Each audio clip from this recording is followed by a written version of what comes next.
Nuclear weapons put an end to World War II. The bombs dropped on Hiroshima and Nagasaki caused terrible destruction and the surrender of Japan. Nuclear weapons have never been used since, except as a threat to prevent further war, not with the Japanese, but with the Soviet Russians.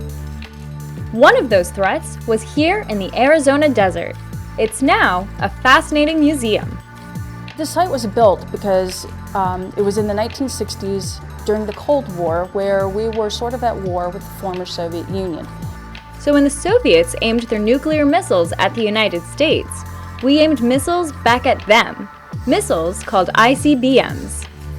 ICBM stands for Intercontinental Ballistic Missile. That means it could fly from our continent to another continent carrying a nuclear warhead.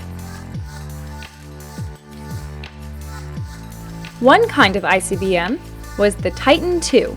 It was a giant rocket kept armed and ready to launch in an underground chamber called a silo. In all, there were 54 silos spread across uninhabited areas of the US. They're no longer in use, but you can take a tour of one, thanks to the Arizona Aerospace Foundation. Well, Nicole, first of all, welcome to Launch Complex 571-7. Thank you. We're going to go underground. Woohoo. Nuclear missiles are always kept underground because that is the safest place you can be in a nuclear war. So we're going to go down about 35 feet. Alrighty. Okay, watch your step here. Alrighty. As I followed Chuck, he explained what it was like to visit the site when it was manned by the Air Force and fully operational.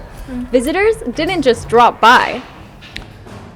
So this little area that we just came through is called the entrapment cage. We're going to keep everybody that comes in locked in this little cage until we figure out that they actually belong here. Looking at them on a closed circuit television camera, they got to read a special code to get in. Huh. What's the special code? Oh, the special code changes with every person who comes on the complex. It's what's called a one-time code. Now that it's a museum, we don't need a code, but we still need to get past these special doors. They're designed so that one door only opens after the other door closes. And the walls down here are super thick, 4 feet of concrete. Chuck led us to the nerve center of the big underground complex. Well, this is the control center. Wow. And this is where the crew waited while they were waiting for the order to launch their missile. And lucky, for us that they never got that far, and we're all still here to talk about it. So the control center is pretty cool. The cool thing about the control center is that it's a 3-story building. So the crew's quarters is right upstairs. Think about that as like a Motel 2. And then downstairs is an equipment room. And the 3 floors are not attached to the walls. Huh. The entire structure is bolted together and suspended from 8 huge springs around the perimeter of the room. So in response to a nuclear shock wave, we would just bounce up and down or sway from side to side, and we'd be safe.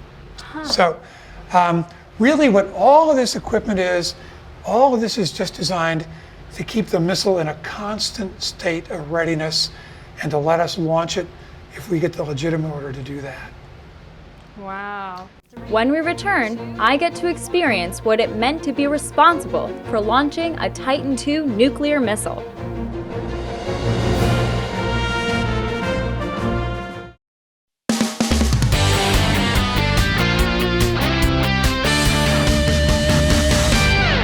We're in the command center at the Titan Missile Museum near Tucson, Arizona. Chuck is running me through the complex procedure of launching a Titan II nuclear missile. So Nicole, I'm going to ask you to have a seat in the commander's chair right there. Okay. And we'll talk about what's the process for actually launching the missile. First of all, the only person in the United States who can authorize the use of nuclear weapons is The president. President, right? I knew you would know that. It's in all the movies, right? Wherever the president goes, he's followed around by this guy with a briefcase. And they often refer to that as the football. If the president were to open the briefcase and send the message to launch, it set off a response like this at every missile silo around the country.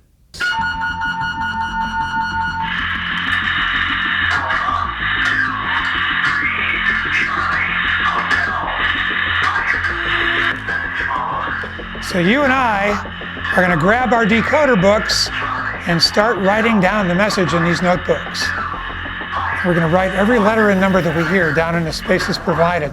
And it goes on and on for like 35 characters. When we're done copying the message, we're going to swap notebooks and check each other's work. They'll read the message for you again so you can kind of check your work. And if we're convinced that we've copied the right message, then we have what is called a valid message and authorization to take our locks off this big red safe. And there are 2 locks on the safe. There's a lock for me and a lock for you. And we know our own combinations, but we don't know each other's. So we both have to agree to open the safe. Out of the safe, we're going to take a couple different things. We're going to take a group of authenticator cards, and they look something like this. So in our secret message, they gave us a code word. And we're going to look at the first 2 letters of the code word, say it's Q5, all right? And we're going to open this envelope up, and inside, there's the whole code word. And if that code word matches the code word in our radio message, then this is a legitimate order from the President of the United States. Attention crew, we have a valid launch order at this time. Would you acknowledge, please? Roger, Deputy. This is B-Man. MFD. All right, the next thing we take out of the safe is our launch keys. It takes 2 keys to fire the missile. You put a key in right here because you're the commander. I put a key in way over here because I'm the deputy. Keys need to be turned within 2 seconds of each other and held in the turn position for 5 seconds to start the launch. That guarantees that 2 people are required to do this. 1 person can't run back and forth, all right? What else? Also in our secret message, we get the time of launch. Write it with what amounts to a crayon right across the face of the clock so you don't forget. And last but not least, we get the secret unlock code for the missile. This next secret code will unlock valves to fuel the missile. It comes in with the launch order. The code is complex to make sure the launch is very deliberate. You need to accomplish 4 things to launch the missile, and they are authenticate the message, right? Install your keys, figure out the time of launch, enter the BVL combination. Once you've done that, you are good to go. All set, Commander? All set. Now, first of all, let's just reiterate that this is a retaliatory weapon. So we would not be asked to launch this unless the enemy had already fired at us. So we can assume that topside up there, nuclear bombs are going off someplace. So this is our cue to go. All right, Commander, what you need to do is give me a countdown, like 3, 2, 1, turn keys, all right? Oh, and by the way, crew always use their left hand to turn the key. Okay? Oh, and is there a reason for that? Yeah, there is. The reason that crew use their left hand is because if you use your right hand, you obscure your view of these lights. It's important to see when those lights come on. Okay, Commander, give me the countdown and we'll send this missile on its way. Okay, 3, 2, 1. Turn keys and hold. I see a light come on. Okay, you may release. That's all there is to it. The little green light says launch enabled. For all intents and purposes, that little light should say, welcome to World War III.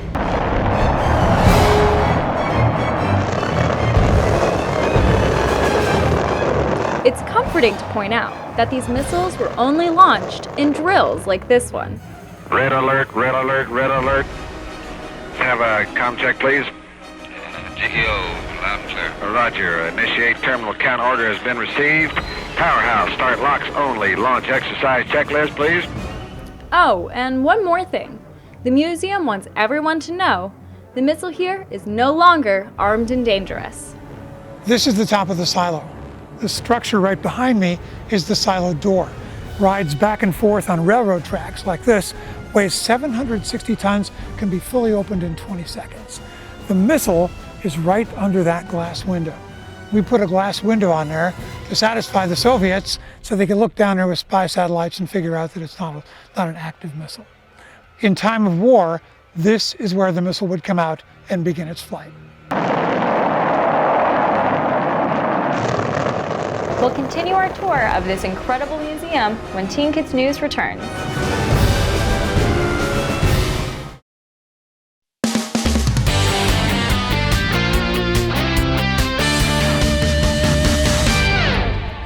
We're below the surface of the Arizona desert.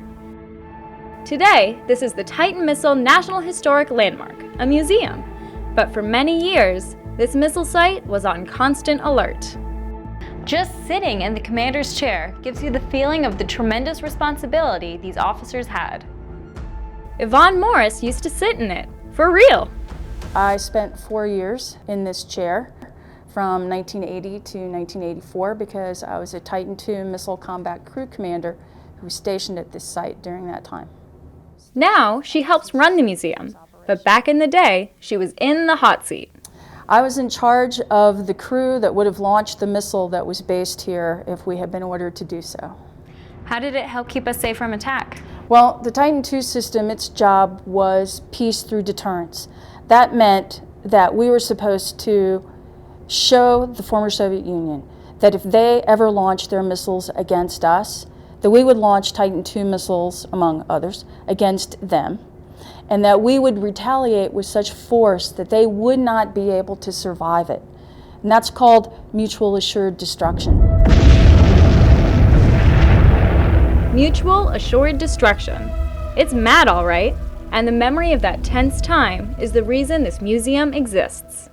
Well, we made it into a museum because you can't know what the future is going to be, or you can't influence the future if you don't understand where you came from. And so in the future, people are going to have to make some very important decisions about nuclear weapons and how they're used. And they can get the information, or at least some of the information that they need to know to make those decisions right here. Interesting as the control center was, there was still a lot more to see on our tour. Okay, Nicole, let's head down toward the silo. And while we're going, just kind of stop real quickly along the way. There's something I'd like to show you. These are propellant handling suits. Wow. Propellant for Titan II is really toxic. And so if you're going to be working with it, you got to wear these suits. They're like moon suits, but they're not air conditioned. So if you're wearing one on the surface and it's like 105 degrees, about 15 minutes is all you can stand. Oh my gosh. Start raving mad. You want to try the helmet on? Absolutely. Check this out. Go ahead. Oh, it's heavy.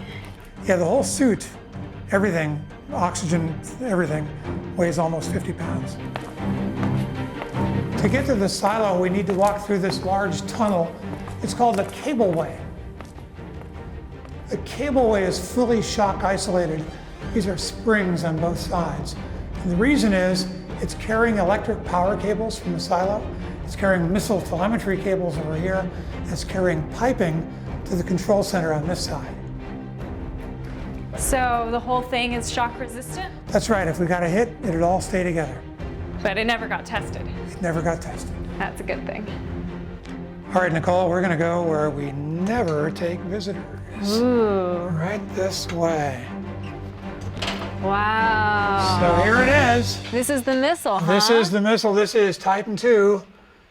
And the whole purpose, the only purpose of this whole big missile is to deliver that nuclear warhead to a target on the other side of the world. Just that little bit of black at the top there? Just that little black cone at the top is the only part that actually makes it to the target. For this, everything else is thrown away in flight. For this huge missile. Oh my gosh. How big is it? I will show you how big it is. Take a look over the edge. Wow. It is 10 stories straight down. It's such a long way down that to visit the bottom of the missile, we had to take an elevator.